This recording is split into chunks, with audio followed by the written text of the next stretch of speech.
Olá, bem-vindo ao canal Marketing Sem Censura. Hoje eu vou falar sobre carreiras. E aí, você sabe como se destacar na hora de conseguir um emprego?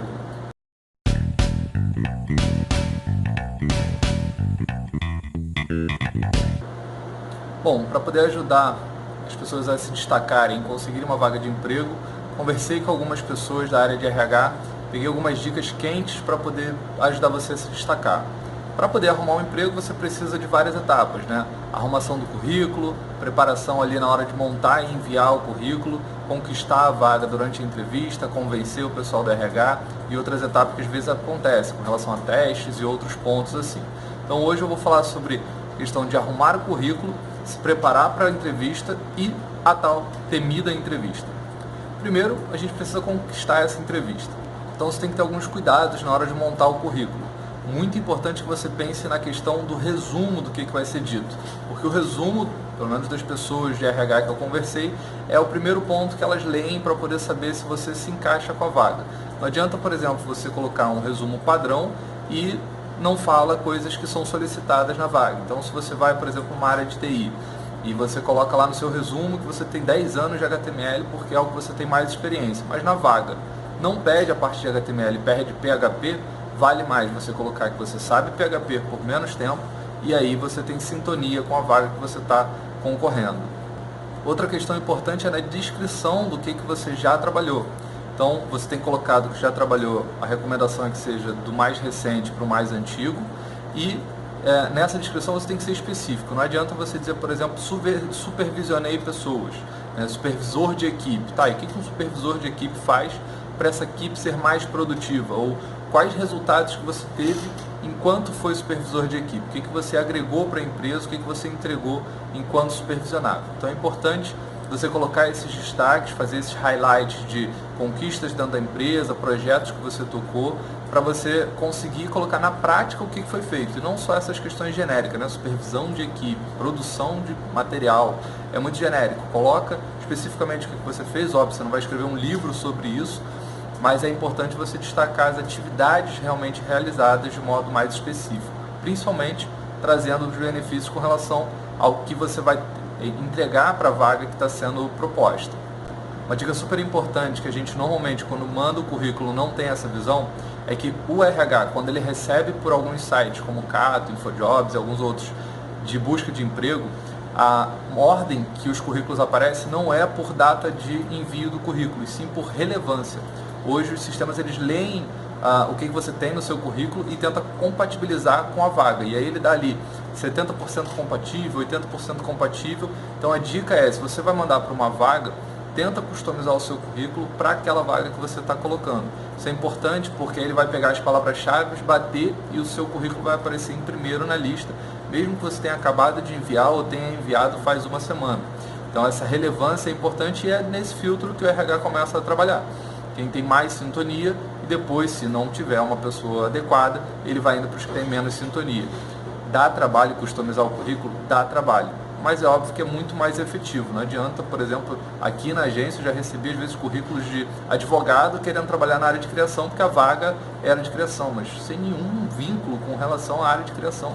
Não faz sentido. As pessoas falam, eu vou mandar o meu currículo para a área de criação, porque se ele precisar de advogado, ele já tem o meu currículo. Não funciona assim. O RH descarta esse currículo, inclusive ele começa a não gostar de você. Acredite em mim, isso dá mais trabalho e mais dor de cabeça do que benefício. Para você é chato, porque você manda um monte de currículo e gera uma frustração muito grande. Poxa, mandei 100 currículos e ninguém me telefonou. Claro, você mandou 100 currículos, desses 98 era para a vaga errada, de fato ninguém te ligou. Que bom, porque você não ia conseguir atender aquela demanda que era solicitada na vaga de emprego. Uma dica para o pessoal aí de criação, cuidado com os currículos muito criativos, porque às vezes a gente na agência recebe, né, aqueles infográficos, dados bonitinhos, mas o pessoal mais corporativo não está acostumado com isso. Então não adianta você botar um monte de gráfico para dizer que você sabe Illustrator, Photoshop, Premiere, etc. E as pessoas de RH não têm noção específica com relação a isso, então ela quer saber se você sabe ou não, bota ali um nível, mas não precisa fazer muito colorido porque não está acostumada a leitura do RH nesse formato. E aí você vai acabar se perdendo com relação a isso, ou então não chamando a atenção do seu currículo. No currículo, aquele formal, não precisa colocar identidade, carteira de habilitação, um monte de informação irrelevante. Algumas empresas olham redes sociais, e aí eu recomendo você fazer uso do LinkedIn, mas não precisa colocar dados pessoais ali específicos, um nome gigante, não, um nome normal, não precisa botar um nome fonte 50 para chamar a atenção. O que vai chamar a atenção é o resumo e a descrição das atividades que você já fez. Então, fez toda essa preparação, escolheu a vaga, mandou o seu currículo, conseguiu a entrevista. Um ponto importante, na hora que a pessoa te ligar, às vezes você está ali na correria. Se estiver na rua, alguma coisa assim, pode pedir para ela mandar os dados por e-mail. Mas se você estiver num lugar que você possa escrever, já anota tudo ali, e o canal que foi selecionado foi telefone, então usa o telefone para poder receber os dados. Se foi por e-mail, responde e-mail dizendo, confirmando sobre a entrevista.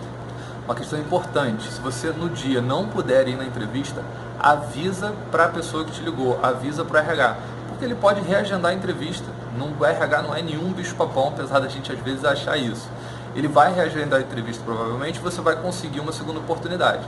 Agora, se você não comparecer à entrevista, não só esse RH não vai te ligar de novo, como você perde outras oportunidades futuras da empresa, porque ele pode acabar batendo o currículo com relação a isso. Então, não vai conseguir, avisa para RH, liga numa boa, não vou conseguir, pode ser um outro dia, normalmente isso não tem problema. E aí, você vai conseguir na entrevista, beleza, você está marcado para as 11 e chega às 10 no lugar. Não aparece às 10 no lugar. Tinha uma coisa no quartel que eu achava bem interessante, de um sargento que falava, depois da hora não é a hora, antes da hora não é a hora, só na hora é na hora. Tão simples quanto. Então não inventa. Óbvio, chega ali uns 10 minutos antes para poder tomar uma água, refrescar, se você chegar também suado, esbaforido, não adianta muito. Mas se você chegou meia hora, 40 minutos, uma hora antes, por favor, desce, para num café, espera, relaxa, depois vai para a entrevista.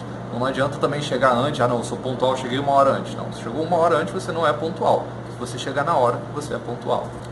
Roupa que você vai usar. É importante você pensar no cargo que você está querendo conquistar. Não precisa ir todo empregotado, todo arrumado, ou as mulheres mega maquiadas, porque isso acaba distraindo mais e queimando o filme do que falando bem. Então pensa aí no que você vai ser na empresa, qual cargo você está se propondo para ir, para saber se precisa ir de paletó, por exemplo, ou se não precisa, se vai muito social, se for uma área de design, também não precisa ir de roupa social, você pode ir um pouquinho mais descontraído. Então é importante você pensar aonde você vai querer chegar, como é que você vai, qual imagem pessoal que você quer transmitir. Durante a entrevista, seja natural, não precisa ficar aquela coisa formal ali, tudo certinho, pode ser um pouquinho mais natural, não vai falar palavrão, não vai falar coisa de baixo calão, fica ali dentro daquela cultura, né?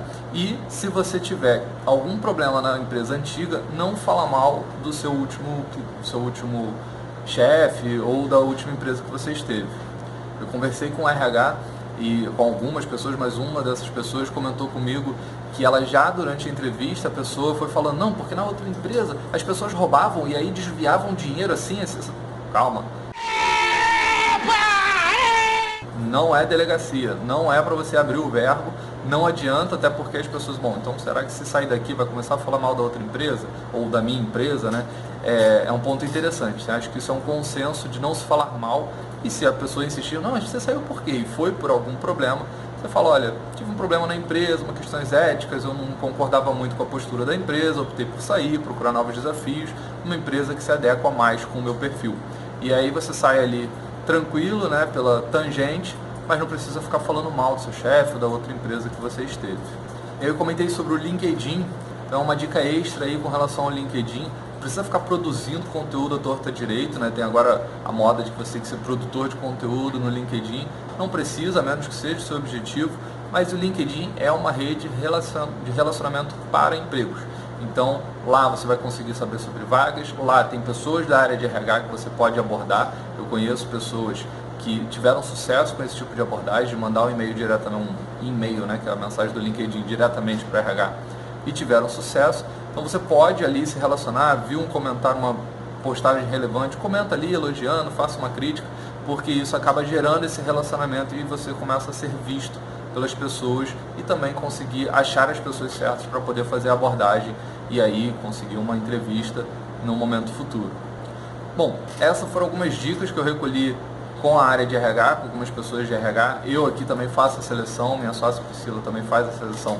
A gente conversou também sobre isso e algumas dicas são também internas, mas de um modo geral espero que eu consiga aí com essas dicas te dá informações para você conseguir entrevista e conseguir a tão sonhada vaga aí numa empresa bem legal, que você possa fazer o que você gosta, porque isso é um diferencial com certeza na nossa vida de satisfação.